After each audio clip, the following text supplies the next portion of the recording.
The International Criminal Police Organization Interpol is shining the spotlight on Juja, a town in the outskirts of Nairobi that's quickly becoming a global hub for cybercrimes. The crimes also unearthed by DCI's Special Crimes Unit involve university students, both past and present. NTV's Seth Olale explores why Juja is on the map for these daring crimes. That Juja has now established itself as a hotbed for cybercrimes is not news, not at least for those who've lived here long enough. A number of who are students of the Jomo Kenyatta University of Agriculture and Technology, JKUAT. Ian Kinanga and Jefferson Bosire, both students of the university, were among electronic fraud suspects arrested last week by detectives from the DCI's Serious Crimes Unit at the High Point residential area in Juja. The students, who are said to have colluded with Kevin Oroko, a software developer at a local bank, at the time of their arrest, were found with 400 SIM cards, 8 national ID cards, 2 laptops and 4 mobile phones. It's something that we know is happening. We may not know the exact individuals who is responsible for this, but we know that indeed that there have been cases of cybercrime, and we do know that JKUAT Juja has been a hotspot in the past and continues to be a hotspot for cybercrime activities across the country. But it was the infamous 52 million shillings Kenya Commercial Bank heist in 2017 that put Juja in the limelight as one of the country's sophisticated crime spots.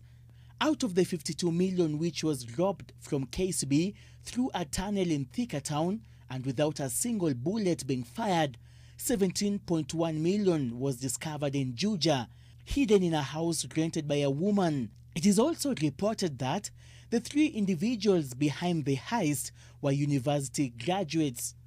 25-year-old Michael Juma, a former electronic engineering student at Jomo Kenyatta University of Agriculture and Technology, JKUAT, says he is not surprised by the rising cases of criminal activities in Juja. JKUAT and indeed many institutions across the country are known for producing very qualified, highly technical graduate students capable of doing extraordinary things with their technical abilities. But from the look of it, the economic conditions of the country and many economic policies that exist across the region do not exactly open up many opportunities for these students. The cybercrime syndicates responsible for a number of electronic fraud cases are mostly run by current and former computer engineering students who often liaise with bank employees to manipulate financial systems. A bulk of the 30,000 students from JKUAT reside off campus in Juja, since the institution's hostels can only accommodate 2,700 students. But some opt to remain in the area even after graduation in the hope of securing white-collar jobs. But when their wait no longer bears fruit, they get creative, at times with the help of law enforcement. Many of these students are highly technical, highly qualified. The government is, for example, is in a situation where their records, for example, are highly, analog, for lack of a better term, not digitized. The government has many opportunities to try and bring in their equipment, their offices, their capabilities into the 21st century, try and digitize everything. Why not employ many of these students to do that kind of work? Get them to, digitize the government institutions as well.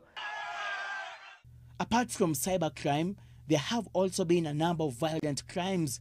In February 2019, Tabitha Mudhoni Mwangi and Kelvin Mugendi, both JKUAT students, were stabbed by unknown people in Juja. Tabitha succumbed to her injuries. At around the same time, a 4th-year student was arrested for allegedly stabbing his girlfriend. Seth Olale, NTV.